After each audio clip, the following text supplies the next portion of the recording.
So friends, we will discuss some of the messages we have posted today and also yesterday. One good message on Vasanas we had posted yesterday. वो मैं आपको पढ़ के सुना रहा हूँ and that is very important. The nature of thoughts that arise in the mind will be in accordance with the old vasanas. हमारे हर एक व्यक्ति के अंदर वासनाएं हैं, हमारी इच्छाएं वो दबी हुई हैं और उन इच्छाओं के उस आसक्ति के हिसाब से ही हमारे अंदर विचार उठते हैं। विचारों के रूट में कुछ हमारी इच्छाएं दबी हुई होती हैं, उनको वासनाएं कहते हैं। वासनास themselves are the mind. If there are no vasanas, there is no mind. That which is सत। कहते हैं जो ये वासनाएं हैं इन्हीं से मन का निर्माण होता है।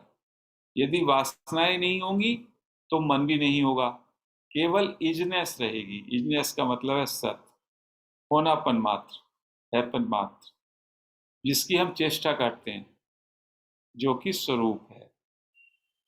The disturbing agitation of mind that occurs when one attempts to get firmly established in sadhana is a normal occurrence that is prompted by rising of vasanas. हमारे मन में जो तमाम अशांति होती है, उपद्रव होता है, जब हम साधना करने बैठते हैं तो उसके पीछे ये वासना ही होती है। वासना हमें उत्तेजित करती हैं, हमारे मन को चंचल करती हैं और उनके उठने से ही हमारा मन अशांत हो जाता है जब हम साधना में बैठते हैं। If at that time you hold tightly to the power of the grace of Parashakti that has possessed you the inner feeling for the I am, उस समय यदि आप I am पे होल्ड ऑन कर सकें, हैपन पे। I am का क्या मतलब है? सोर्स ही है I am, जो निसर्गदत्त महाराज कहते हैं। I am का मतलब है होनापन, हैपन, सिंपली एग्जिस्टेंस, सत। उस पे यदि बने रहें तो vasanas that agitate your mind and distress you will be completely destroyed. वासनाएं जो हैं वो आपको एजिटेट करने का प्रयास करेंगी, लेकिन आप you are firmly established, firmly rooted into amness, I am the fundamental truth of your existence, वहां पे बने रहें तो धीमे धीमे वासनाएं डिस्ट्रॉय हो जाएंगी, समाप्त हो जाएंगी। Unless the destruction of all vasanas is accomplished, it will not be possible even for Ishvara to bestow the state of liberation. यदि आपकी वासनाओं का समापन नहीं हुआ, वासनाओं का सबका विनाश नहीं हुआ, तो ईश्वर भी आपको मुक्त नहीं कर सकता। वासनाओं से मुक्ति ही वास्तव में सच्ची मुक्ति है। कोई भी चाह ना रहे, अचाह हो जाएं आप। इसी को दूसरे एक पैसेज में फिर से समझाया है, यस्टरडे की पोस्ट है ये। इवन दो विषय वासनाज inclinations to experience things other than oneself, जो विषय में हमारी वासना है। अष्टावक्र गीता का जब हमने पढ़ा था, वो कह रहे हैं अष्टावक्र जनक से, इन विषय की जो चाह है आपकी, इनको विष जानो, विष की तरह जानो। हे जनक, ये जो वासनाएं हैं या ये विषय वस्तु जो है, ये विष की तरह है, इनसे मन को आप जो है विड्रॉ करो। तो विषय वासनाज जिसमें हमारी इच्छा होती है वस्तु को लेने की, वस्तु को एक्सपीरियंस करने की, अदर देन सेल्फ, अपने स्वरूप में जाने की जगह हम आउटवर्ड वस्तुओं को, हमारे कुछ एस्पिरेशंस हैं, कोई पद लेना चाहते हैं, कुछ अचीव करना चाहते हैं, कोई गाड़ी लेना चाहते हैं, मकान अच्छा भव्य निर्माण करना चाहते हैं, जो भी कुछ है वस्तुएं, उनको एक्सपीरियंस करने की जो चाह है वो विषय वासना है। मतलब किसी विषय में आपकी आसक्ति।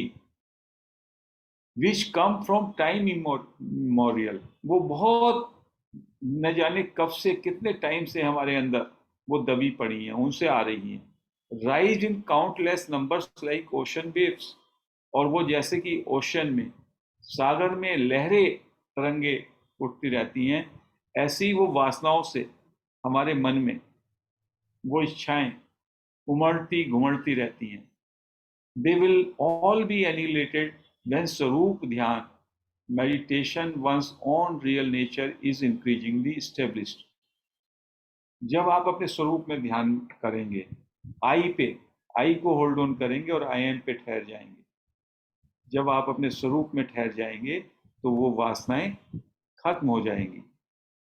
Without giving room even to the doubting thought, is it possible so many vasanas, all will cease, and for one to be only as Swarup, it is necessary to cling tenaciously to Swarup ध्यान। कहते हैं ये doubt ही नहीं होना चाहिए, आप ये भी डाउट ना करें कि ये वासनाएं खत्म हो जाएंगी।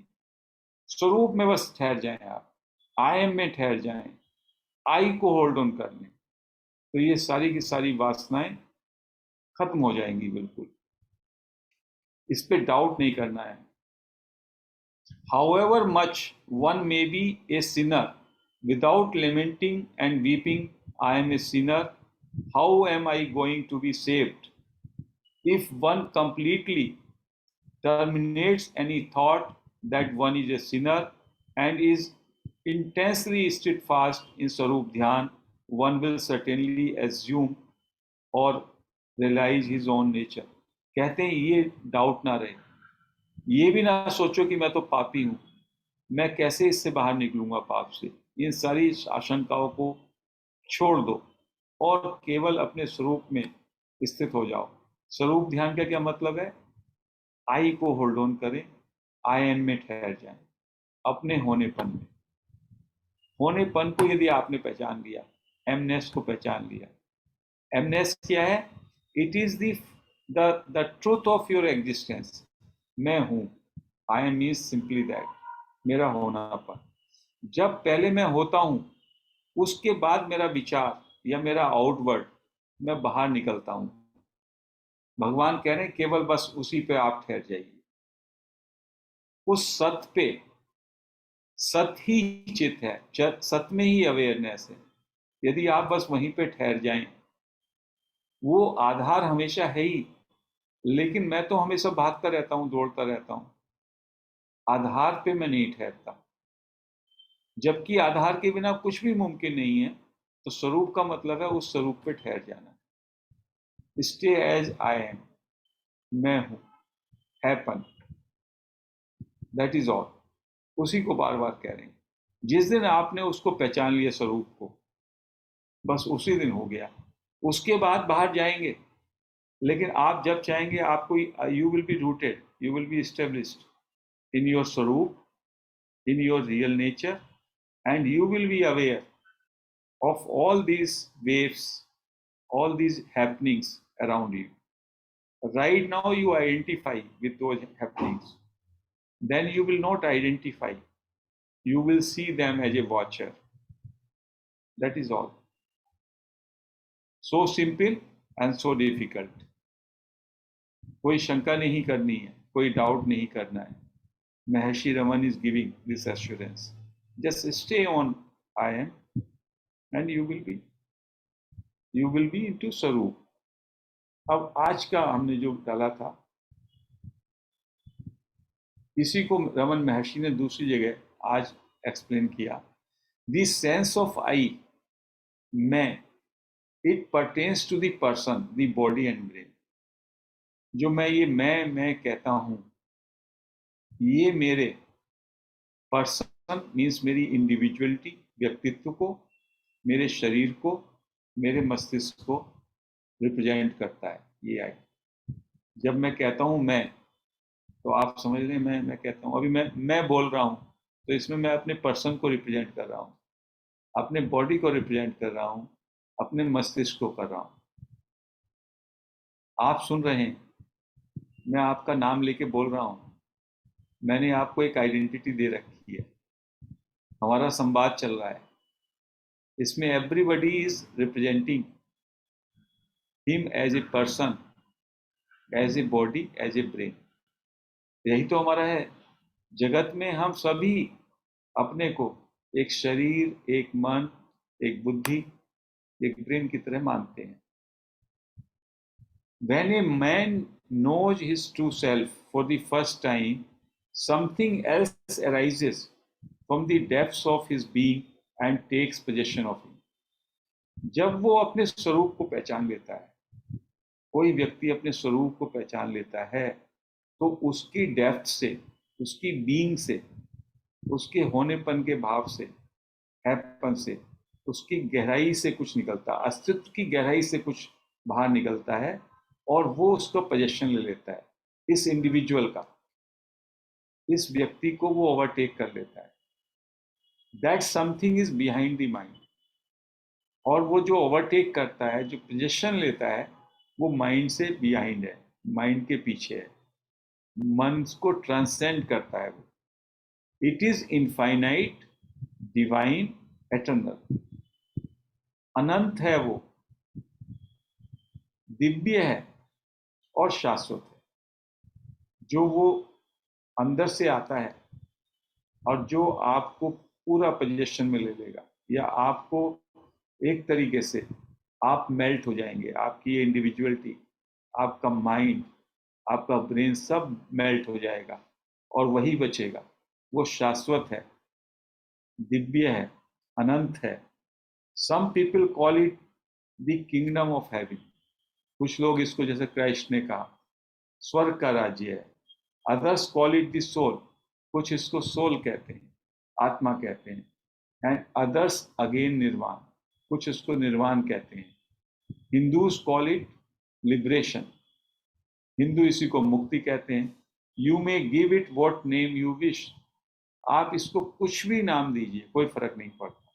When this happens, a man has not really lost himself, rather he has found himself. This is a beautiful sentence.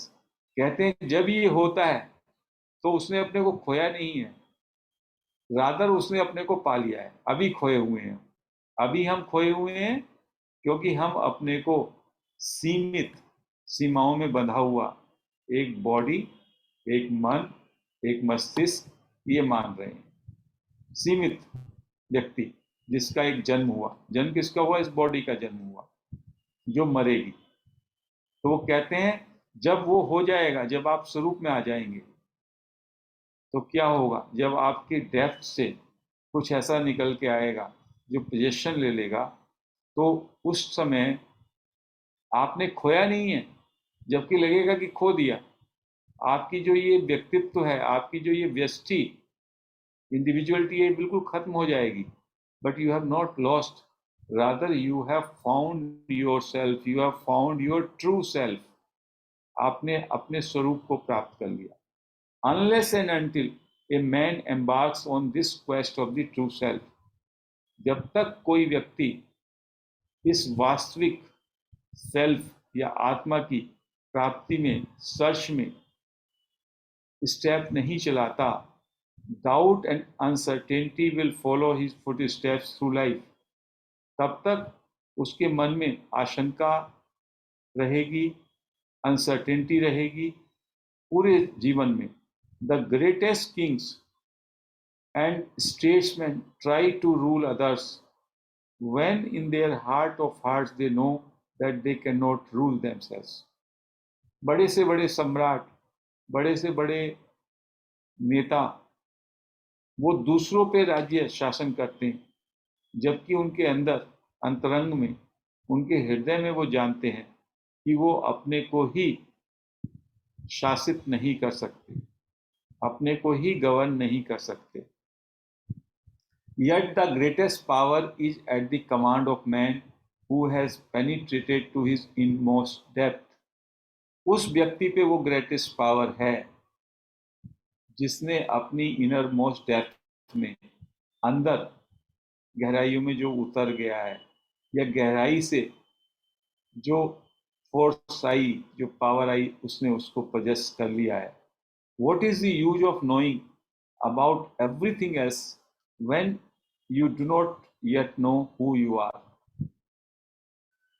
तमाम सारी चीज़ों को जानने के लिए, विश्व के तमाम वस्तुओं को जानने के लिए, दूसरे लोगों को जानने के लिए, उसका क्या फ़ायदा जब आप यही नहीं जानते आप कौन हैं?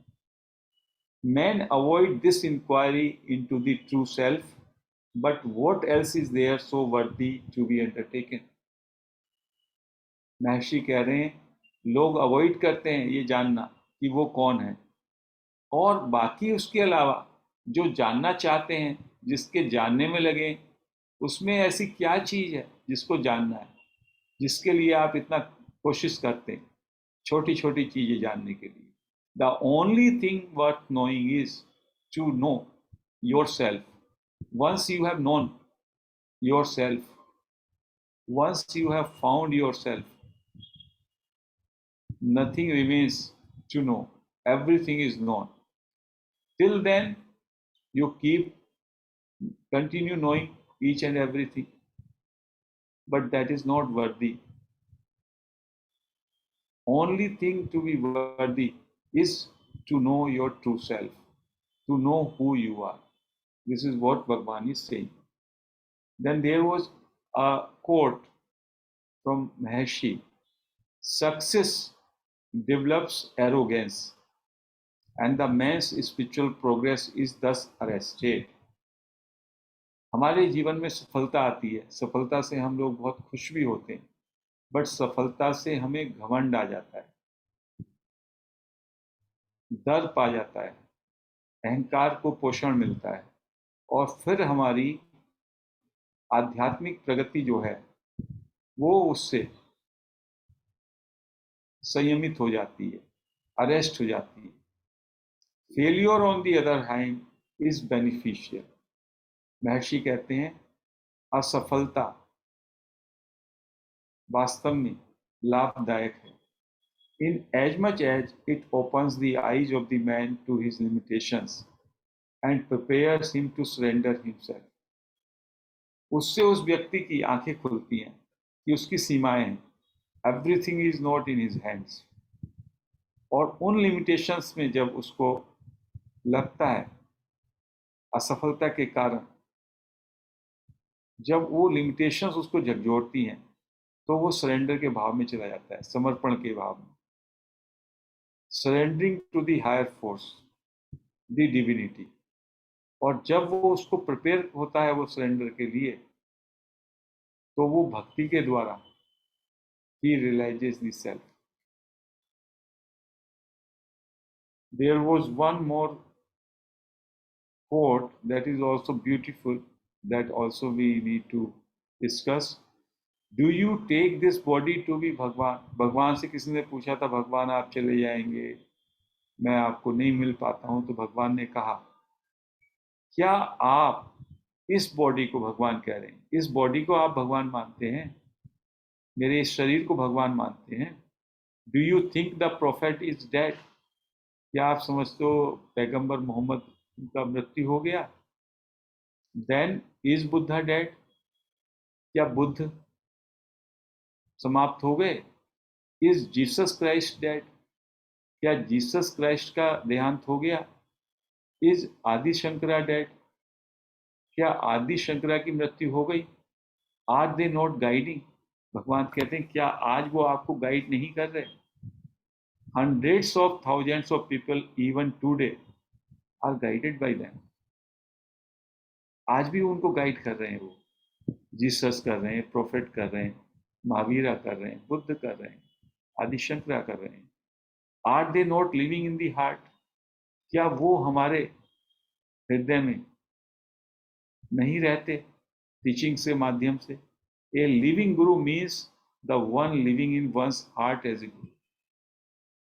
लिविंग गुरु का मतलब यह है कि आपके हार्ट में वो गुरु रहता हो या उसकी टीचिंग्स रहती हो. जैसे अभी हम रमन महर्षि की टीचिंग्स पढ़ते हैं, तो पूरे पूरे दिन में हम एक रमन की टीचिंग्स में इतने अच्छी तरह से ओतप्रोत हैं कि Raman Maharshi lives in our heart. That is he is living He is a living guru to us. A living guru does not mean somebody living in a body at a given historical time. ये ना समझे कि कोई व्यक्ति एक historical समय में, ऐतिहासिक समय में एक बॉडी में रहा and at a given geographical space, या एक पर्टिकुलर स्पेस में रहा. The guru ever lives in your heart. गुरु आपके हार्ट में, हृदय में रहता है. Heart is Allah. हार्ट ही अल्लाह है. हार्ट इज मोहम्मद है. Heart is Jesus Christ. Heart ही जीसस क्राइस्ट है. Heart is Buddha. हार्ट ही बुद्धा है. And heart is Bhagwan. Heart is Bhagwan है. महर्षि अपने लिए भी कह रहे हैं, live in the heart as the heart by diving into the silent heart. Heart में रहो, हार्ट एज द हार्ट, और उसी के अंदर चले जाओ. मीन्स सोर्स में. Just dive into the source. Live in the source. The heart is everything. Heart is the core of the being. Heart is the only that Sat. Sat में रहना. This is what Maharishi is saying. So what we consider, we are always considering only a person in body. That is not necessary.